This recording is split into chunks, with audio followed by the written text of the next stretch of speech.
Mesdames et messieurs, bonjour et bienvenue à ce nouveau webinaire organisé par la CARSAT du Languedoc-Roussillon.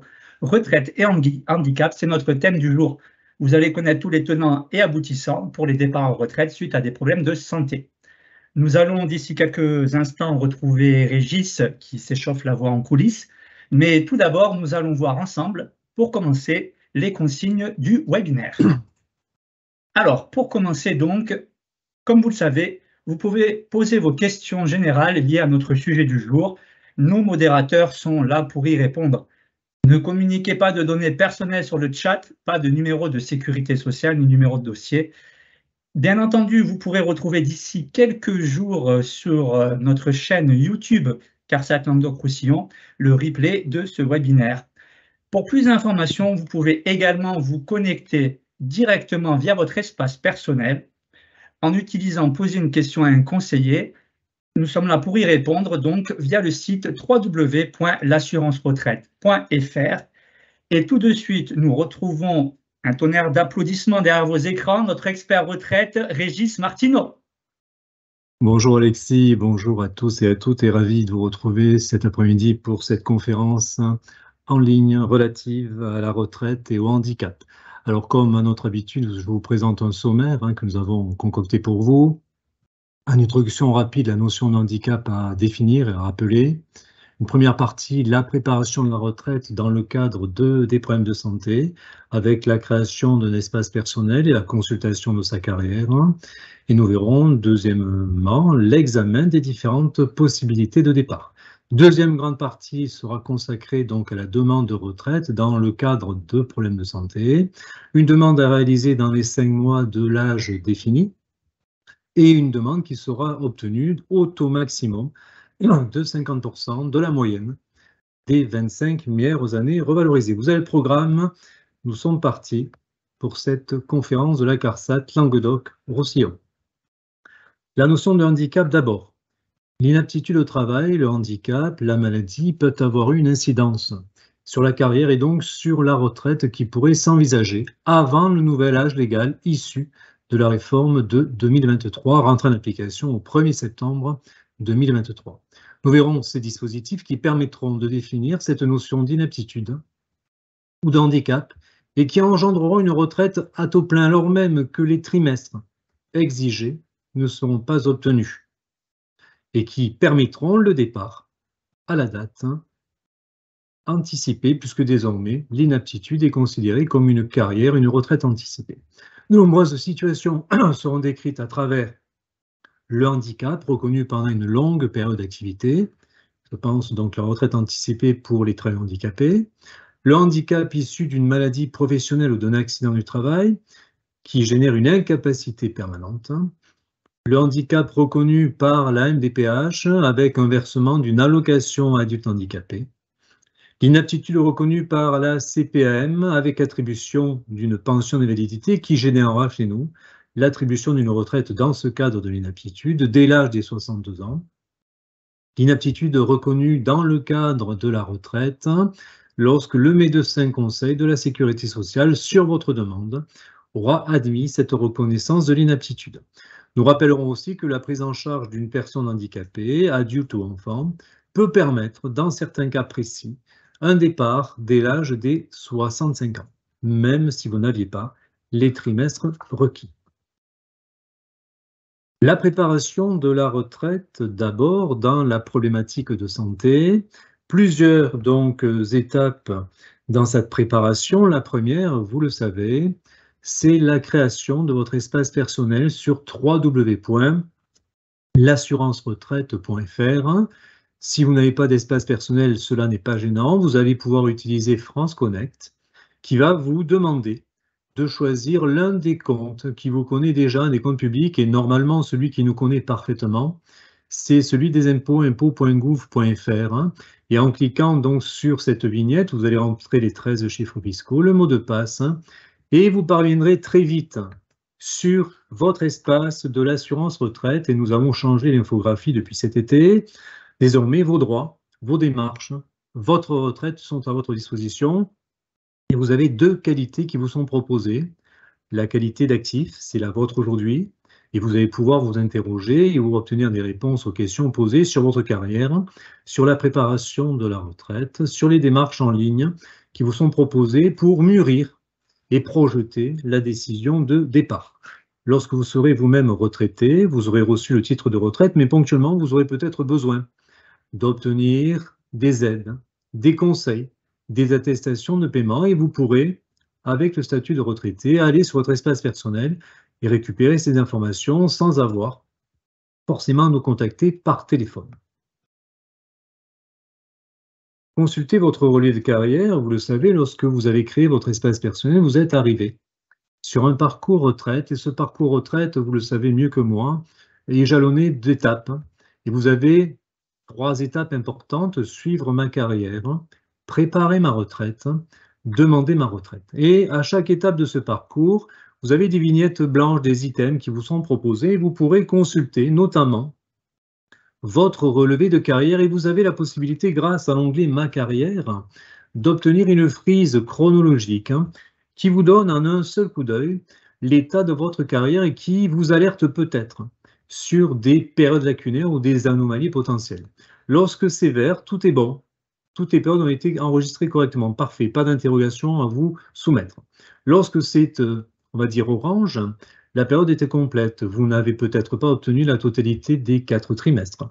Vous avez constaté, nous avons constaté pour vous une baisse de revenus, donc on va vous demander de rechercher vos archives. Et parfois même, la base sera rouge. Là, en effet, nous n'aurons aucune déclaration. Pas d'activité salariée indiquée, pas d'activité indépendante indiquée également. Et parfois même, aucune indemnité journalière payée, ni par les pôles emploi, ni par les caisses primaires d'assurance maladie. Donc, dans ce cas-là, on va vous demander de retrouver vos archives, mais on le sait, la vie n'est pas un long fleuve tranquille, on peut avoir perdu ses archives suite à un déménagement, à un divorce ou à un sinistre et on aura peut-être du mal à reconstituer le puzzle. Mais en tout cas, sachez que nous pouvons diligenter des recherches sur votre demande dès lors que vous serez en capacité de nous donner bien sûr le nom de l'entreprise, la date d'activité et l'adresse pour que nous diligentions des recherches.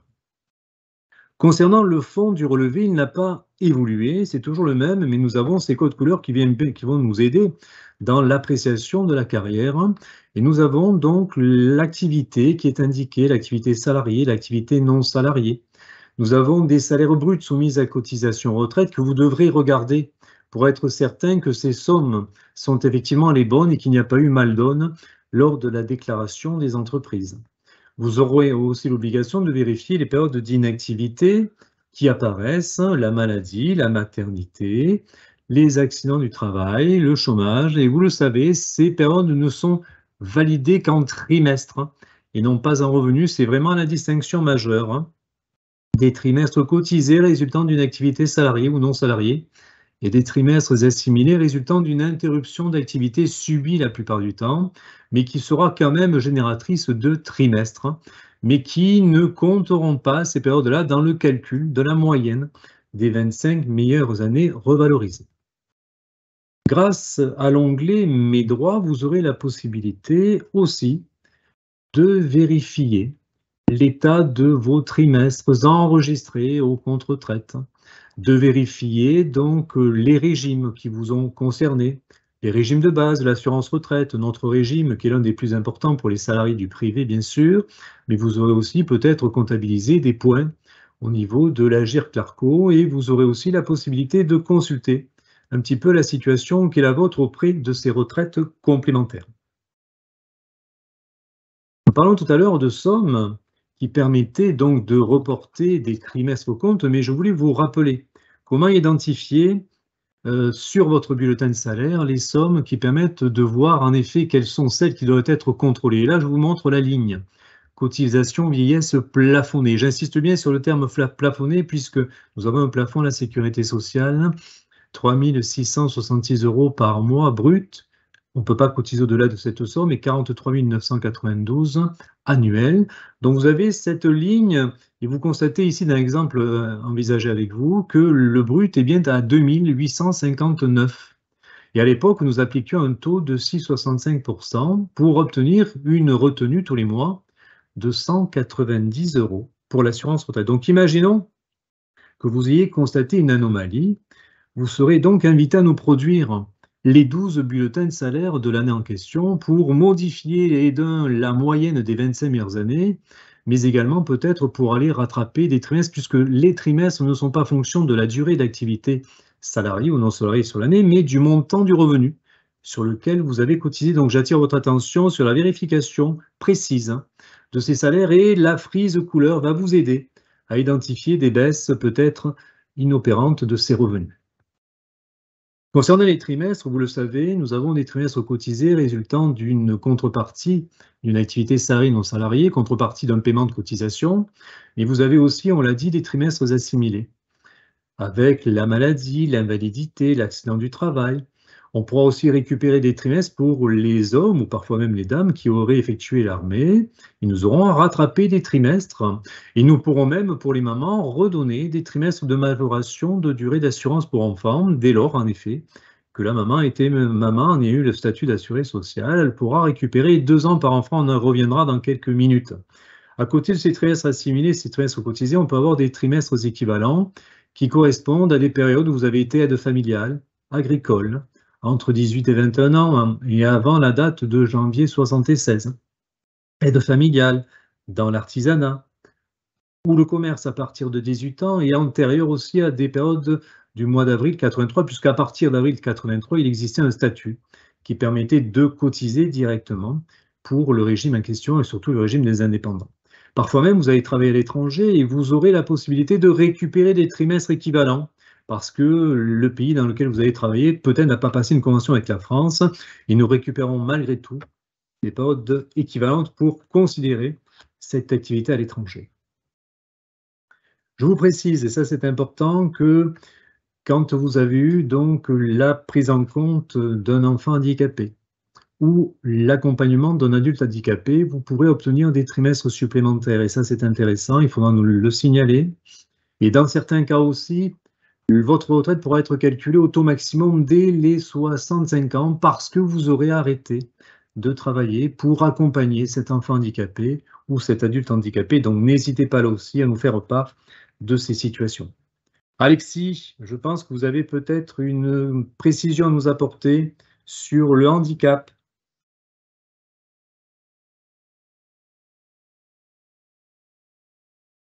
Alexis, une question peut-être ou pas? Oui, tout à fait. Effectivement, je souhaitais apporter une petite précision par rapport à cette bonification pour enfants handicapés. Il est important d'avoir perçu de la CAF l'allocation d'éducation spécialisée ainsi que son complément. Voilà. Eh bien, merci Alexis pour cette précision très utile.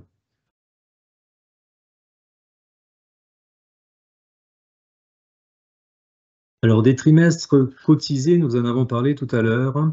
Il est important de rappeler ici la règle de validation de ces trimestres.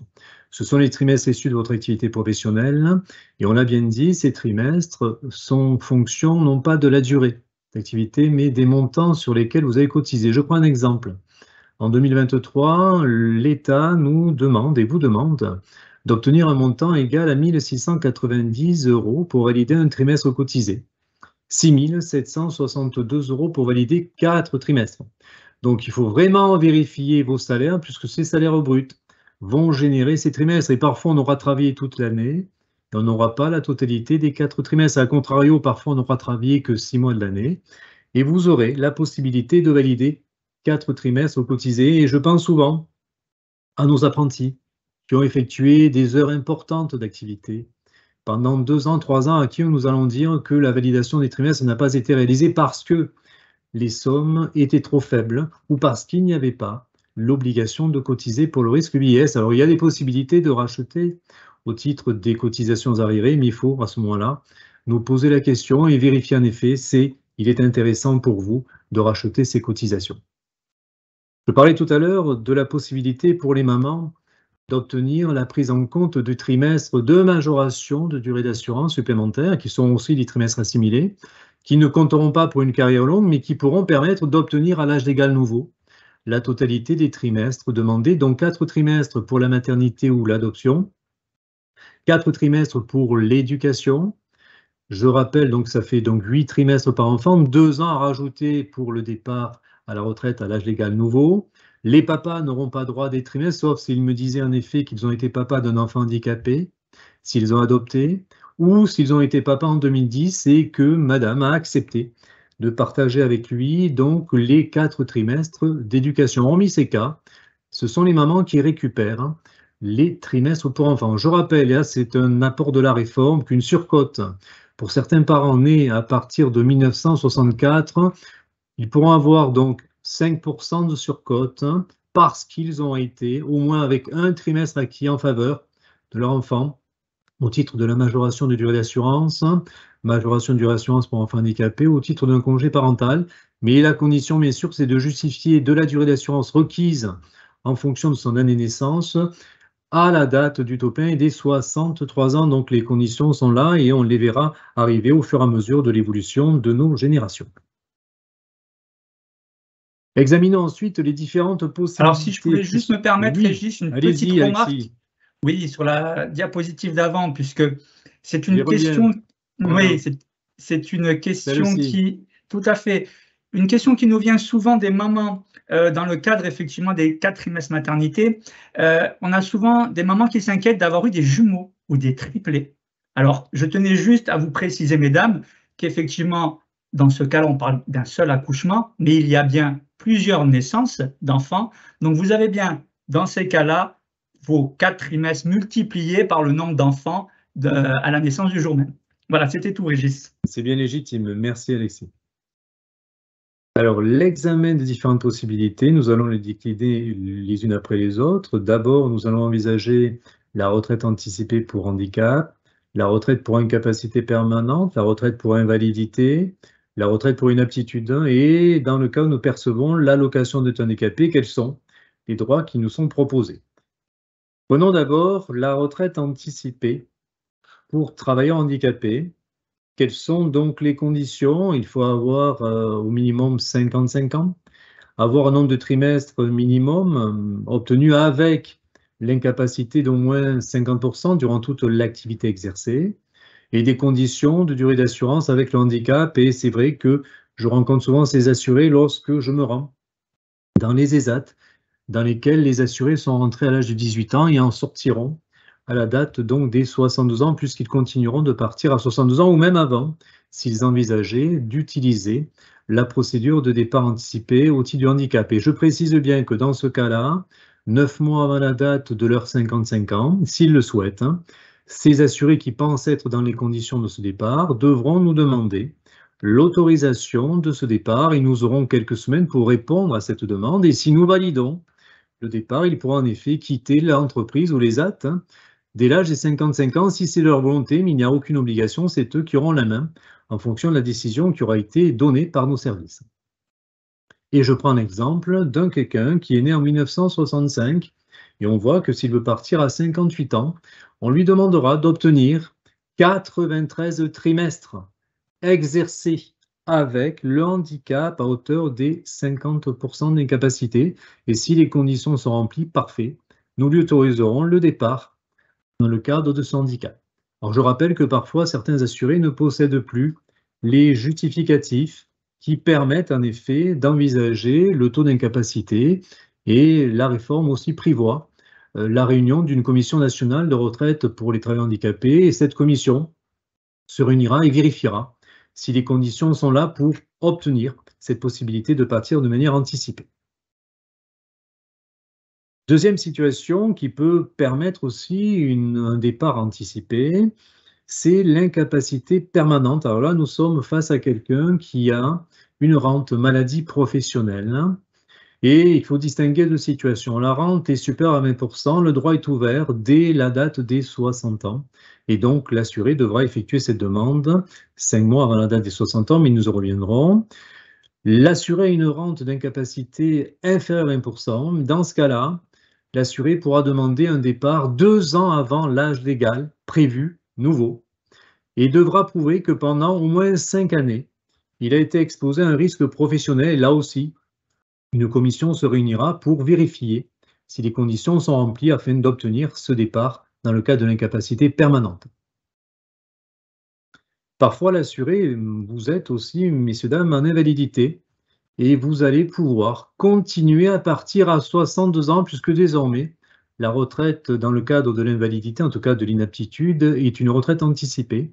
Et vous continuerez à partir à 62 ans avec un taux plein maximum de 50% de la moyenne, alors même que vous n'auriez pas obtenu la totalité de vos trimestres. Et la caisse primaire vous écrira en vous disant attention, les 62 ans arrivent, hein, rapprochez-vous rapidement de la CARSAT pour effectuer avec elle la demande de retraite au titre de l'inaptitude. La seule exception que vous ayez, messieurs, dames, c'est si vous me disiez en effet que vous êtes en invalidité, mais que vous travaillez à côté de l'invalidité. Dans ce cas-là, vous pouvez refuser de partir à la retraite et dire à la CPAM, je continue à travailler, tant que je continue à travailler, je ne demanderai pas ma retraite et je continuerai de percevoir mon invalidité, assortie également d'une prévoyance dans certains cas.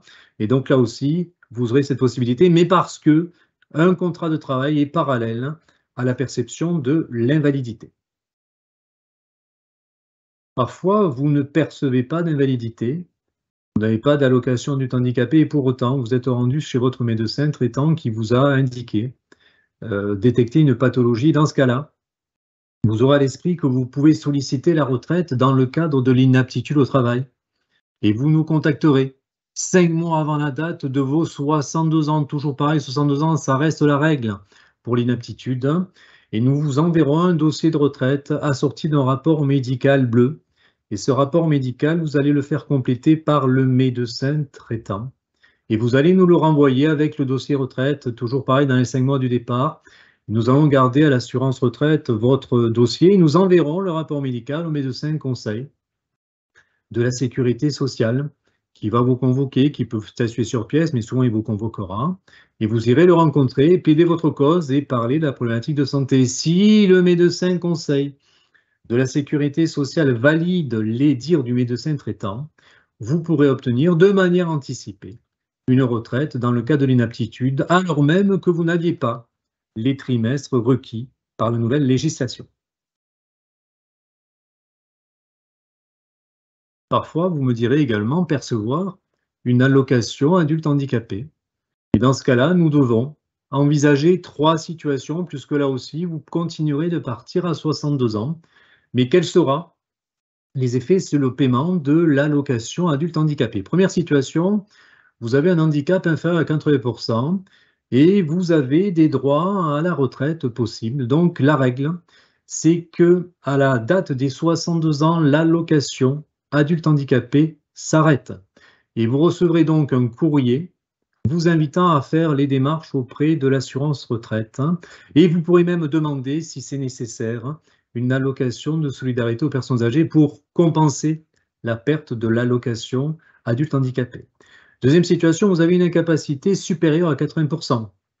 Avec des droits à la retraite, l'AAH pourra se poursuivre au-delà de la date des 62 ans, mais sera différentielle puisque par définition, vous allez percevoir une retraite de base, mais aussi une complémentaire, et l'AAH viendra compléter ses revenus. Troisième situation, vous avez un handicap supérieur ou égal à 80%, mais sans droit à retraite. Au régime général, dans ce cas-là, il y aura continuité de l'AAH. Il n'y aura pas de courrier envoyé par nos services et pas de démarche à réaliser auprès de la CARSAT. Mais je pense, Alexis, vous avez des précisions à nous apporter sur cette situation particulière. Tout à fait, et notamment donc sur le premier cas de figure où l'handicap est inférieur à 80% avec ou sans droit. Je reviens dans le cas où il est sans droit, c'est-à-dire vous avez moins de 80% et vous n'avez aucun trimestre, vous n'avez jamais travaillé. Dans ce cas-là, vous devrez effectuer également vos démarches auprès de la MSA pour demander ce qu'on appelle un dossier de SASPA. C'est comme l'ASPA au régime général, mais c'est la MSA qui traite ce document. Voilà, donc c'est important, messieurs, dames, si vous êtes dans ce cas-là, de bien noter ce renseignement. Merci Alexis. Alors nous avons vu la première partie, la demande de retraite, et nous allons, du moins la préparation, la retraite dans le cas de l'inaptitude, et nous allons voir dans la deuxième partie la demande de retraite dans le cas de la problématique de santé. En effet, nous le savons, la retraite n'est pas attribuée automatiquement, vous devez en faire la demande, et ça c'est très important. Alors lorsqu'il s'agit d'une demande de retraite dans le cadre du handicap dont nous avons parlé tout à l'heure, dès lors que vous avez obtenu l'autorisation du départ, vous allez être invité à solliciter cette demande que vous allez télécharger sur notre site de l'assurance retraite, vous allez la compléter et nous la renvoyer dans les 5 mois qui précèdent la date de vos 55 ans, si vous envisagez de partir à 55 ans, mais parfois, moi je le vois dans les ESAT que je le côtoie ponctuellement sur des réunions collectives, les assurés n'ont pas vocation à vouloir partir à cet âge, mais ils ont cette possibilité dans le cas où la problématique de santé s'aggrave et qu'ils ne soient plus en capacité d'accomplir les actes imposés par leur métier. La demande de retraite ensuite dans les 5 mois des 62 ans, donc on l'a dit, pour ceux qui perçoivent une allocation de solidarité, en tout cas une allocation du handicapé, pardon, ou qui sollicitent l'inaptitude. Vous pouvez télécharger le document en ligne, mais pour l'instant, pas de document, en tout cas nous envoyer par Internet. Vous allez effectuer ce courrier que vous nous renverrez dans les 5 mois des 62 ans, puisque je le rappelle, c'est très important. On est toujours dans l'exception de l'âge légal nouveau. Vous êtes toujours sur l'âge des 72 ans, alors même que vous n'aviez pas vos trimestres, vous allez effectuer cette demande pour obtenir la retraite à taux plein, sachant que la CAF arrêtera de payer l'allocation du handicapé, sachant que la CEPAM arrêtera également de payer l'invalidité si c'est le cas. Pour la rente donc, que vous percevriez, à ce moment-là, vous pouvez demander. Pareil, on peut télécharger en ligne la demande d'incapacité permanente, on l'enverra par courrier et nous apprécierons avec vous si les conditions de cette incapacité permanente sont remplies. C'est vrai qu'elles sont relativement cadrées, mais ça mérite d'être observé pour vérifier si vous pouvez ou pas envisager ce départ dès la date des 60 ans, donc 5 mois avant les 60 ans. Vous envisagerez avec nous cette demande de retraite pour l'incapacité permanente due à une maladie professionnelle, j'ai ce bien, ou un accident du travail. Nous avons parlé de la demande à effectuer qui est obligatoirement faite par vos soins. Parlons ensuite du calcul qui sera un calcul à taux plein. Et je le redis, c'est très important que vous ayez ou pas les trimestres requis par la loi. Vous aurez malgré tout le taux maximum de 50% de la moyenne des 25 meilleures années valorisées, puisque la retraite elle est calculée sur le revenu annuel moyen des 25 meilleures années, multiplié par un taux qui sera en espèces de 50%, multiplié par la fraction trimestre inscrit sur votre relevé, divisé sur la durée d'assurance requise. Et vous obtiendrez le montant annuel brut de la pension, je précise, que si vous êtes imposé sur le revenu ou parfois même pas imposé, vous aurez malgré tout des prélèvements sociaux qui seront prélevés sur le montant de la retraite. Il faut à peu près compter entre 9,10%. Et c'est pour ça que vous penserez à nous produire lors de la demande vos 2 derniers avis d'imposition. Et c'est le revenu fiscal de référence qui sera le juge de paix et qui nous imposera ou pas de vous prélever ces prélèvements sociaux. À retenir, donc avec la réforme, l'inaptitude au travail d'office pour les invalides ou reconnus, pour ceux qui n'ont pas d'invalidité, qui n'ont pas d'allocation du handicapé, permet toujours de partir à l'âge des 62 ans, par exception de la règle nouvelle. Vous devrez préparer la retraite, il est conseillé de la préparer 18 mois avant la date pour vraiment vérifier l'état du compte et qu'on soit en capacité de liquider dans les délais votre dossier retraite, puisqu'il s'agit là de vous donner des revenus de remplacement aux portes de la retraite. Une fois votre situation clairement définie, vous engagerez avec nous votre demande de retraite, papier, et vous enverrez tous ces documents dans les délais prescrits pour que nous soyons en capacité de payer au terme qui était prévu et qui est surtout absence de rupture de ressources. C'est le but de la préparation et de la demande effectuée dans les délais. Parvenu donc au terme de mon exposé, je pense qu'Alexis, vous avez des questions que vous avez à me soumettre. Je vous écoute.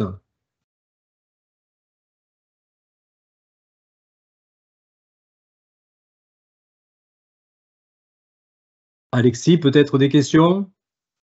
Oui, autant pour moi, je Régis. pense. Le micro était coupé. Alors oui, Voilà. bien sûr, les questions que nous avons récoltées auprès du service client, les questions que vous vous posez le plus, on va commencer de suite.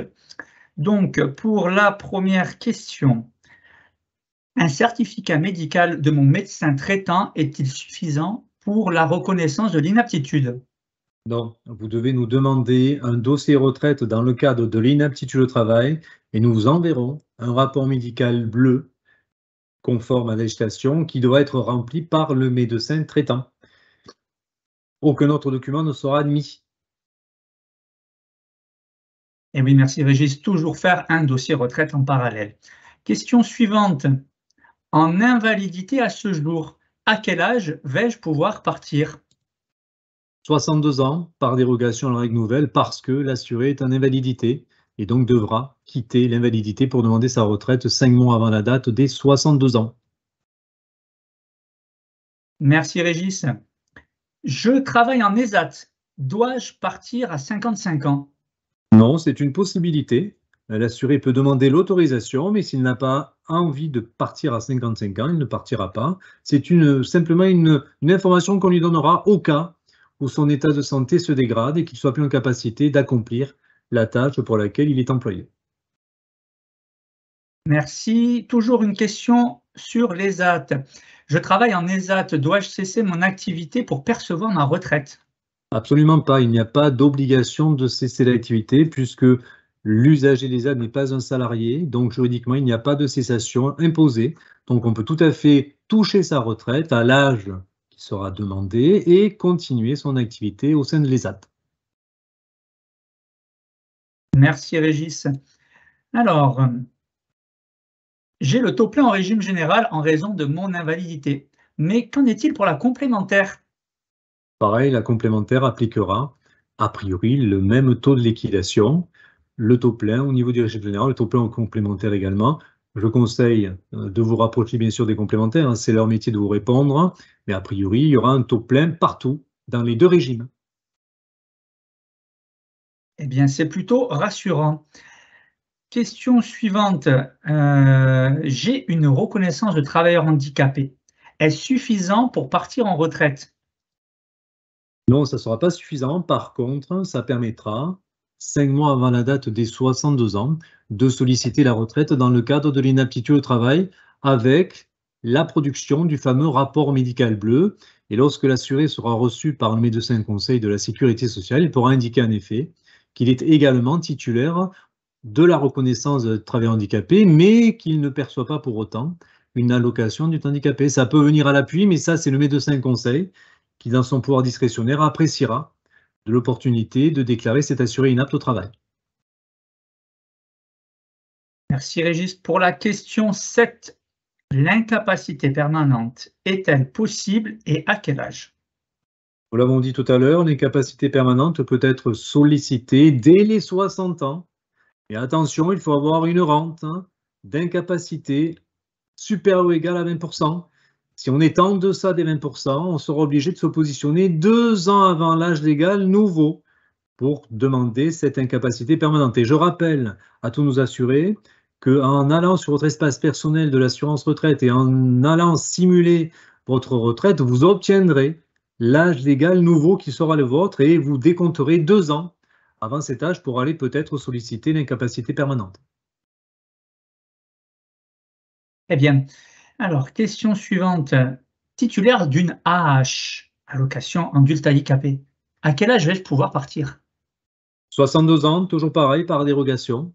62 ans parce que, même si vous n'avez pas votre trimestre, vous êtes inapte d'office et vous quitterez la hache. On a vu l'exception, c'était ceux qui avaient une incapacité au-delà des 80% et qui peuvent continuer de percevoir une AH différentielle à côté de la retraite de base et des retraites complémentaires. Très bien. Alors, toujours sur l'AH. Je suis titulaire de l'AH, mais je n'ai pas tous mes trimestres. Est-ce que je vais pouvoir partir à taux plein? Bien sûr, vous partirez à taux plein dès les 62 ans, alors même que vous n'avez pas les trimestres, puisque vous êtes inapte d'office, et là, on ne tient plus compte de l'absence des trimestres. Alors, bien sûr, vous aurez une retraite proportionnelle, c'est forcément le cas, mais vous pourrez compenser cette retraite peut-être basse par l'allocation de solidarité aux personnes âgées qui permet d'obtenir un minimum vieillesse. Merci Régis. Alors, pour la question suivante, si je comprends bien, la problématique de santé permet-elle une retraite anticipée? Aujourd'hui, c'est devenu une retraite anticipée puisque vous n'aurez pas besoin de faire 62 ans plus 3 mois. 62 ans plus 6 mois, vous aurez une retraite dès les 62 ans. Donc, c'est devenu avec la réforme une retraite anticipée, nouvelle formule. Question numéro 12. Est-on obligé de partir à la retraite quand il y a la perception d'une pension d'invalidité? Si vous ne travaillez pas à côté de l'invalidité, oui. Si vous travaillez à côté de l'invalidité, vous n'êtes pas obligé de prendre la retraite, hein. Mais il faut avoir un contrat de travail en cours d'exécution au jour de la demande, sinon on vous dira vous partez à la retraite et l'invalidité s'arrêtera. À 62 ans, toujours pareil, hein. Merci Régis. Alors, alors du coup, oui, l'inaptitude, elle peut être demandée après 62 ans? Bien sûr, on peut malheureusement avoir des problèmes de santé qui apparaissent à 63 ans, 64 ans, sans pour autant percevoir une invalidité ou une allocation du handicapé. Et dans ce cas-là, on pourra solliciter le fameux rapport médical bleu auprès de nos services, hein, pour demander à être reconnu inapte au travail versus retraite.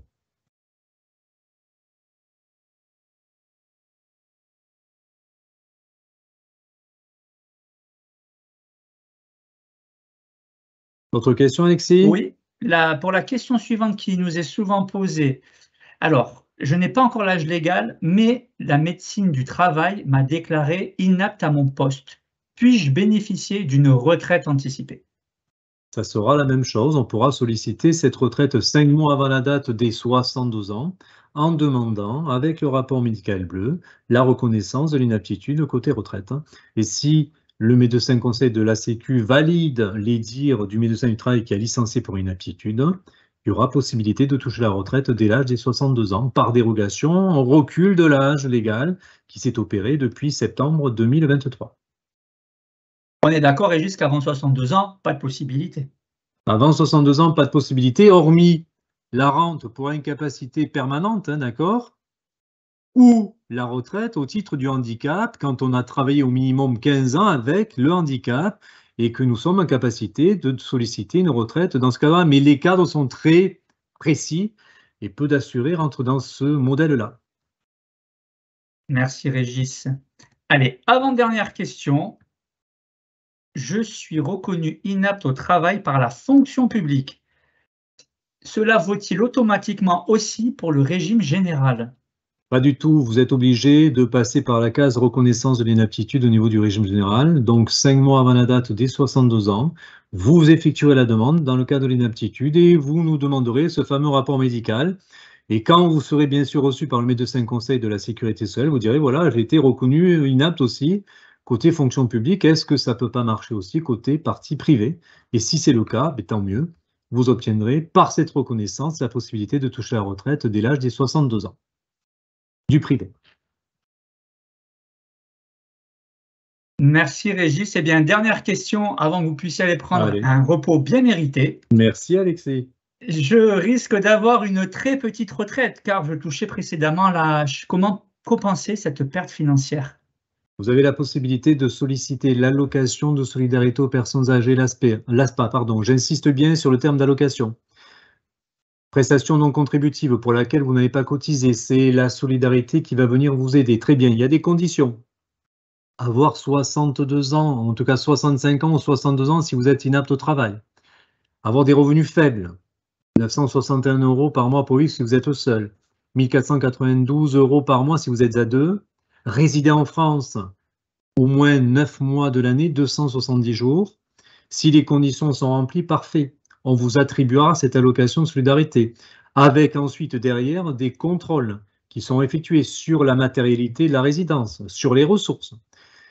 À votre décès, par contre, les héritiers auront des comptes peut-être à rendre à la CARSAT si vous laissez un actif successoral supérieur à 100 000 €.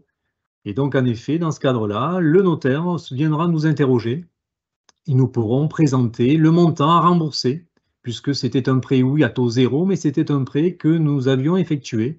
Et s'il y a de l'actif dans la succession au jour du décès, la CARSAT sera fondée à solliciter le remboursement de tout ou partie de cette allocation au niveau des héritiers. Donc c'est un droit important, mais générateur d'obligations pour l'assuré durant son existence, mais aussi pour les héritiers au décès de l'assuré titulaire de l'allocation de solidarité. Eh bien, quelle réponse claire et très précise pour cette dernière question. Encore une fois, merci Régis, merci mesdames et messieurs donc d'avoir participé à ce webinaire organisé par la CARSAT du Languedoc-Roussillon. Je vous rappelle que vous retrouverez le replay d'ici quelques jours sur notre chaîne YouTube CARSAT Languedoc-Roussillon, mais également sur le www.carsat-lr.fr, la programmation des futurs webinaires et les inscriptions. Eh bien, Régis, comme à notre habitude, je vous laisse conclure. Nous vous remercions pour votre écoute, vos questions, espérant avoir été complet, précis, avoir répondu à vos attentes. Je vous souhaite un bel après-midi et à très bientôt pour de nouvelles conférences de la CARSAT Languedoc-Roussillon. Au revoir.